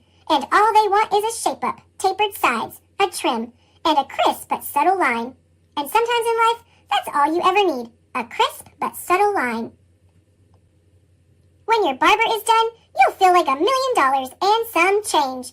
When his fingertips hit you with that apple green alcohol or that witch hazel, it'll sting, but not like a scorpion or a hornet, more like an electric stamp of approval. And when you see the cut yourself in that handheld mirror, you'll smile a really big smile. That's the you that you love the most. That's the you that wins everything. That's the gold medal you. Every person in the shop will rise to their feet and give you a round of applause for being so fly. Not really, but they'll look like they want to. You'll see it in their eyes. It's the look your English teacher gives you when she hands you your last test with a bright red 97 slapped on it. It's how your mother looks at you before she calls you beautiful. Flowers are beautiful. Sunrises are beautiful. Being viewed in your mother's eyes as someone that matters? Now that's beautiful. And you'll take it. You don't mind at all. Finally, he'll remove your cape, then swipe you down with a brush made from a golden horsetail. You'll put the money in his hand without even expecting change back. Tip that man. Tip that man. It was worth it. It always is. You know why? Because you'll leave out of the shop every single time feeling the exact same way. Magnificent, flawless, like royalty. Hello, world.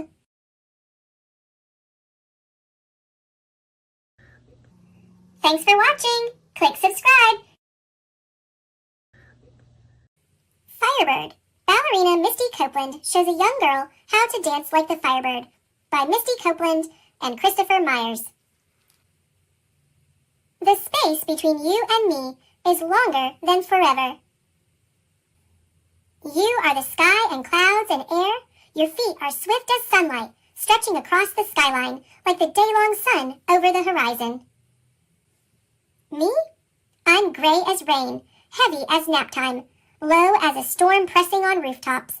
I could never hope to leap the space between. Before the curtain rises, before the spotlight falls. Before the fireworks of costumes, before it all. I was a dancer, just like you, a dreaming shooting star of a girl with work and worlds ahead. There I am, sweating at the barre. I had 1,000 leaps and falls, switching worn-out slippers, swift as applause. Even birds must learn to fly like me. You'll grow steady and grace, spread an arabesque of wings and climb.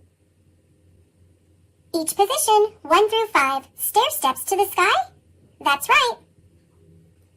You will soar, Become a swan, a beauty, a firebird for sure. Soon, with the same practice, you'll join me in this dancing dream.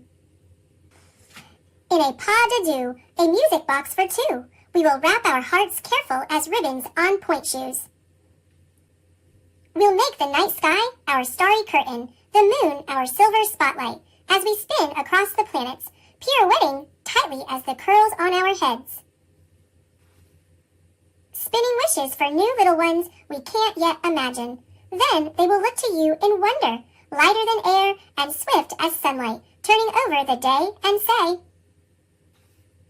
"The space between you and me is longer than forever, and I will show them that forever is not so far away." Dear reader, I was once a little girl searching for my voice. Quiet, scared, unique, yet alive and vibrant. I struggled, caught among 5 siblings, desperate to be noticed. I never felt that I fit in anywhere, not even at home, surrounded by my family. My discovery of movement became my saving grace. When I was introduced to ballet, it was like finding the missing piece to my puzzle. I danced my worries and fears away. The beauty of dance is being a part of something that is all of you, from creation to performance. You hold the power of your instrument. That instrument comes in all shapes, sizes, and colors. That instrument is your body, soul, and heart. That instrument is you and me. But when I opened up ballet books, I didn't see myself. I saw an image of what a ballerina should be, and she wasn't me. Brown with tendrils sweeping her face. I needed to find me. This book is you and me. I want to expand the idea of beauty and art. Raven Wilkinson, African-American ballerina with the Ballet Russe de Moncarlo, and other amazing women took my hand and led me. Now it is my turn to lead others. This book is bringing my existence and non-existence as a young girl to life, showing other girls and boys that they're not alone. They too can find their voice, their wings, their missing piece. My hopes are that people will feel empowered to be whatever they want to be, to feel that they have no limits, just endless dreams that are reachable. No matter what that dream is, you have the power to make it come true with hard work and dedication, despite what you look like or struggle with. I hope to pave a more definitive path than the one that was there for me, but was just a little too hidden. I want to bring many with me to trace and create an even more vivid road of acceptance of yourself and from others. Join me. Sincerely yours, Misty Copeland.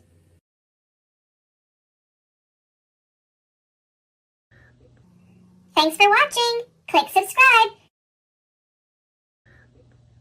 How to Catch a Leprechaun. Words by Adam Wallace. Pictures by Andy Elkerton. The night is dark. The streets are quiet. St. Patrick's Day is near. I tap my hammer so you'll know the leprechaun is here. I'll pull out all your laces, put glitter in your hair, and when you walk around, you'll see my gold coins everywhere. You'll never catch me in your trap, but yes, I'll make a scene. I'll turn the whole place upside down. Your toilet will be green. House number 1, I'm going in. Really? That's your trap? I'm in and out without a doubt. That one was a snap. And now, I think it's getting worse. A shoebox on a stick? I'll dance a jig and still escape. We leprechauns are quick. Another house. I fixed your shoes. They really were quite smelly. I'll eat the nuts you left as bait and leave with a full belly. Now you're talking. Look at this. It's dandelion tea. But I'm too speedy for your trap. This tea is mine for free. I know you want my pot of gold. That iron cage was clever. But I've been alive 200 years. You won't catch me, ever. Now you're getting fancy. But I'll escape with twinkle toes. It's a fancy-pantsy dancy. It seems to me an engineer has helped with this design. Too bad this little leprechaun is going to be just fine. Your entire house is one big trap. From the ceiling to the floor. Nice try indeed. But soon enough, I'll stroll right out the door. The Leprechaun Be Gone 3000 gave me quite a scare. But without a 4-leaf clover, I won't be caught in there.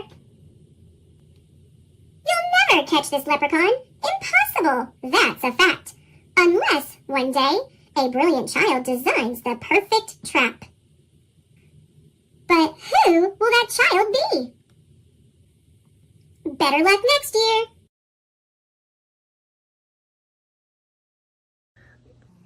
Thanks for watching! Click subscribe! I Am Brave, a little book about Martin Luther King Jr. by Brad Meltzer, illustrated by Christopher Eliopoulos. I am Martin Luther King Jr. Come dream with me. A dream is an adventure that you build inside your mind. Can you count all of my books?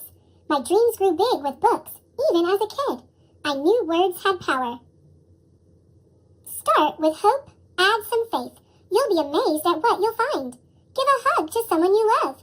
My family taught me it's better to have more love in your life, and that you must never feel that you are less than anyone else. My dreams are of love, of making peace and shining bright. Lift those who are around you. Be brave and do what's right. Until justice runs down like water and righteousness like a mighty stream. Back then, not everyone was allowed to sit at the front of the bus. To protest those rules, one of my first big speeches demanded that people be treated fairly. One day, you will help others. One day, you'll take a stand. Hold hands. We're all sisters and brothers. It's how we'll reach the promised land. At the March on Washington, thousands of people came together to demand that everyone be treated equally. Be brave, my little dreamer. We need you more than ever. The very best dream of all is the one we dream together. I am Martin Luther King Jr., and I know nothing can stop our dream. Thanks for watching. Click subscribe. I Am Enough by Grace Byers. Pictures by Keturah A. Bobo. Like the sun, I'm here to shine. Like the voice, I'm here to sing. Like the bird, I'm here to fly and soar high over everything. Like the trees, I'm here to grow. Like the mountains, here to stand. Like time, I'm here to be and be everything I can. Like the champ, I'm here to fight. Like the heart, I'm here to love. Like a ladder, here to climb, and like the air, to rise above. Like the wind, I'm here to push. Like a rope, I'm here to pull. Like the rain, I'm here to pour and drip and fall until I'm full. Like the moon, I'm here to dream. Like the student, here to learn. Like the water, here to swell. Like the fire, here to burn. Like the winner, I'm here to win. And if I don't, get up again. I know that I may sometimes cry, but even then, I'm here to try. I'm not meant to be like you. You are not meant to be like me. Sometimes we will get along, and sometimes we will disagree. I know that we don't look the same. Our skin, our eyes, our hair, our frame. But that does not dictate our worth. We both have places here on earth. And in the end, we are right here to live a life of love, not fear. To help each other when it's tough. To say together, I am enough.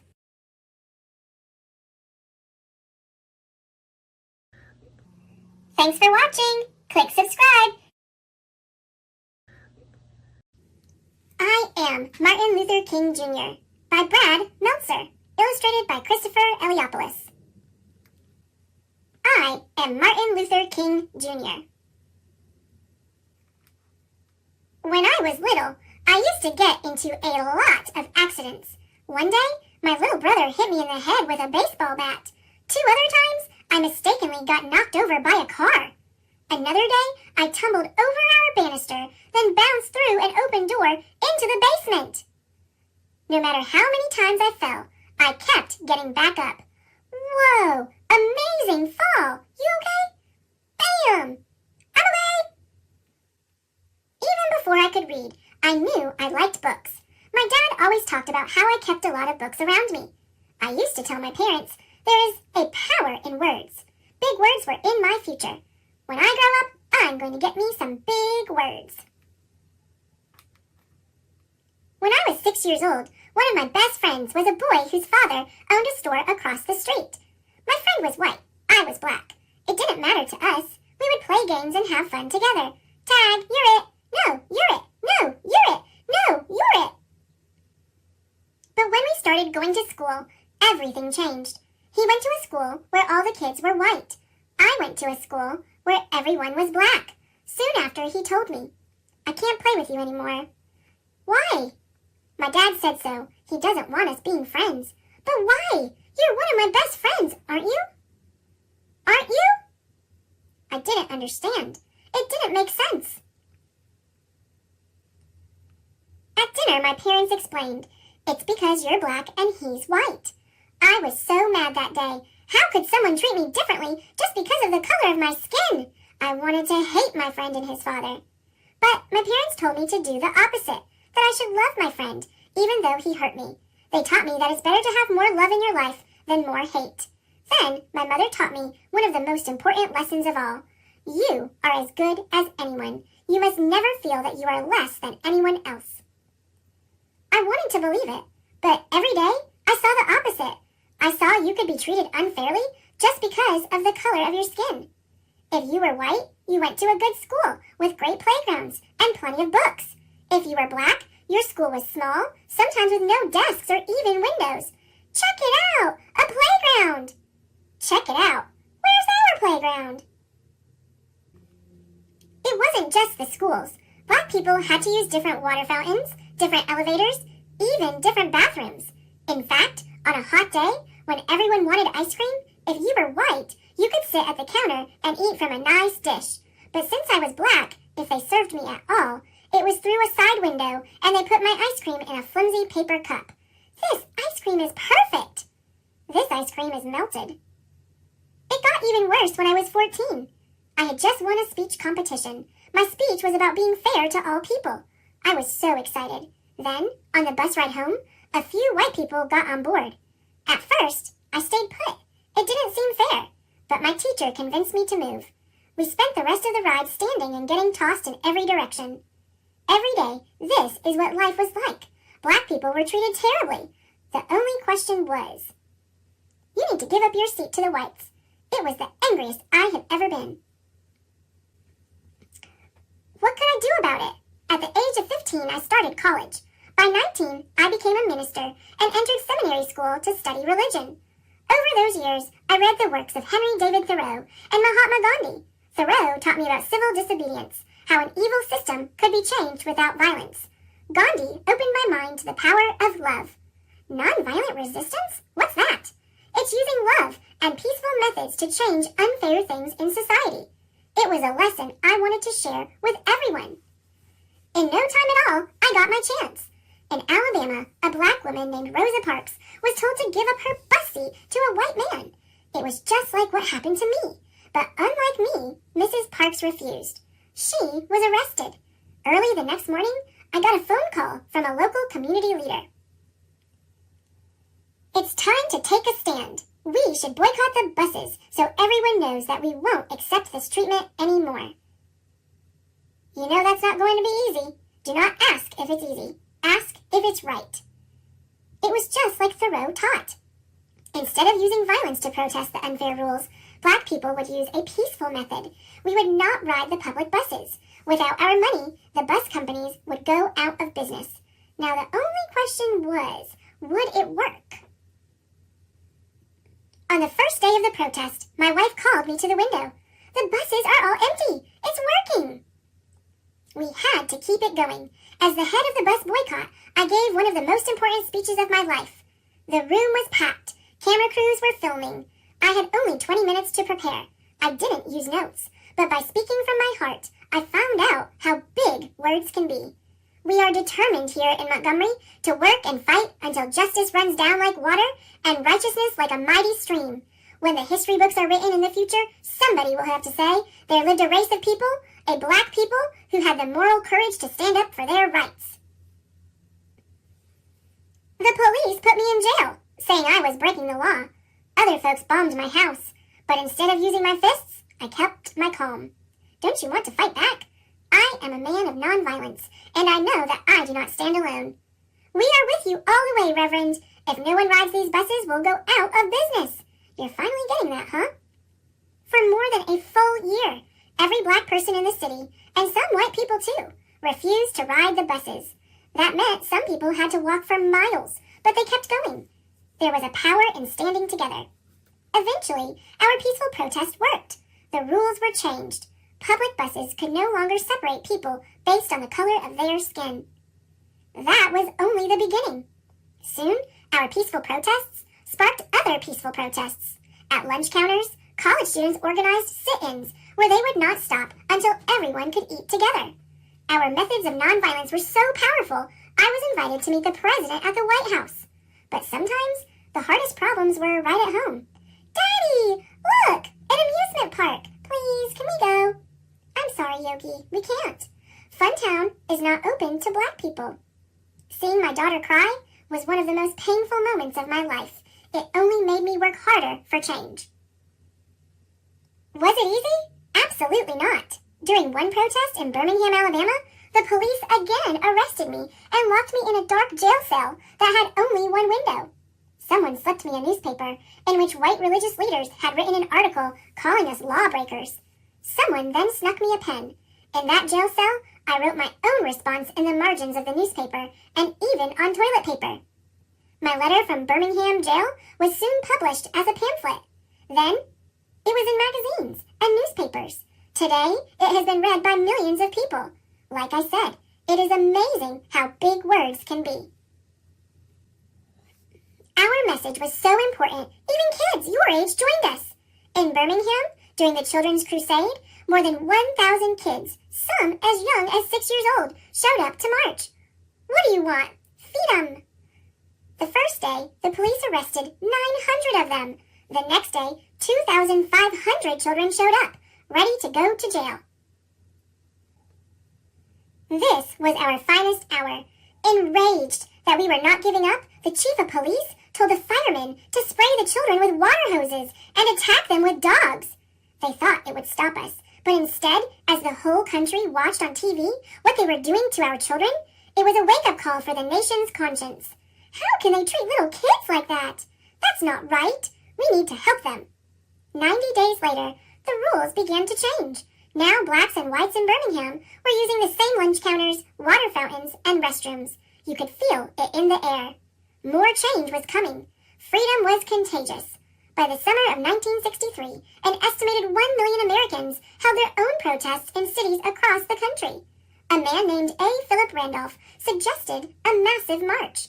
If we march together peacefully, they won't be able to ignore us. Together we can convince Congress and the President to pass laws so that no one in America can treat people differently based on skin color. I like the idea. Where should we have it? There's only one place. People came from almost every state. They came in nearly every form of transportation. They even took off work and did not get paid just to be there. Old people, young people, black people, white people, even children like you. They all came to Washington, D.C., gathering in a righteous army. Why? Because they wanted a change, and they knew the surest way to change the world is to stand together.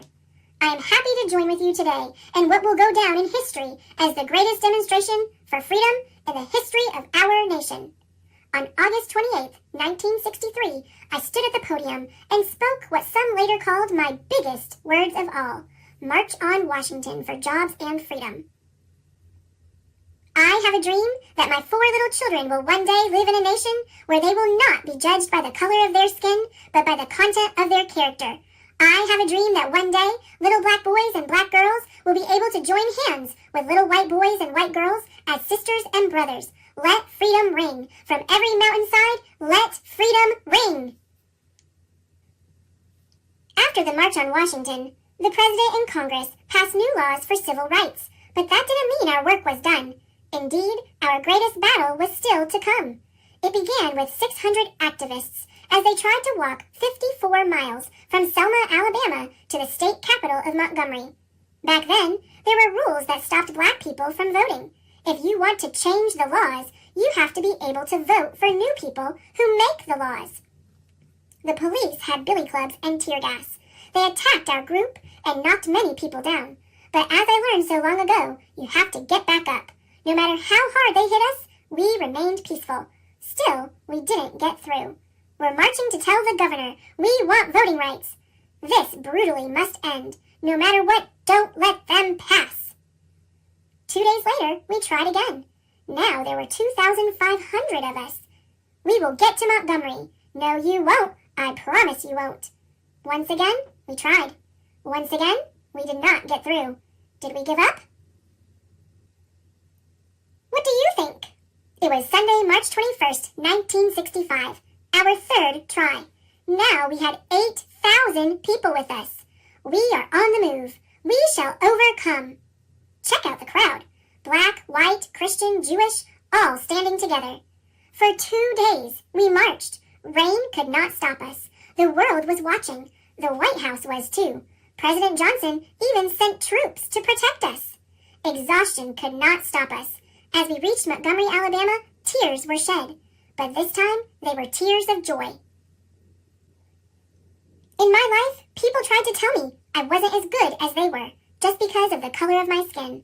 When someone hurts you like that, it can be tempting to hurt them back. You must refuse. When someone shows you hate, show them love. When someone shows you violence, show them kindness. To reach our goals, we must walk the path of peace. We must lock arms with our brothers and sisters. We must march together. When we do, our voices will be heard, and freedom will ring. Remember Funtown Amusement Park? Its doors eventually opened to black people, and Dr. King got to take his daughter.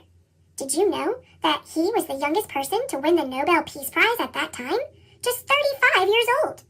He donated the prize money to the civil rights movement. He said that the prize was the work of many other unsung heroes. He fought against poverty, too.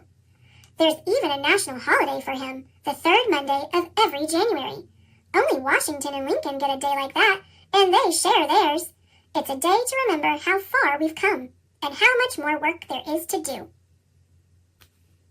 I am Martin Luther King, Jr. I stand for peace.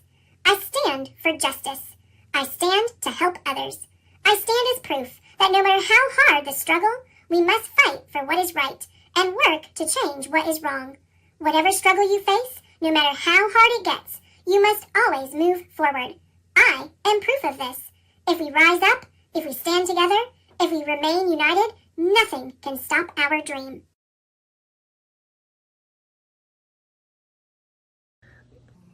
Thanks for watching. Click subscribe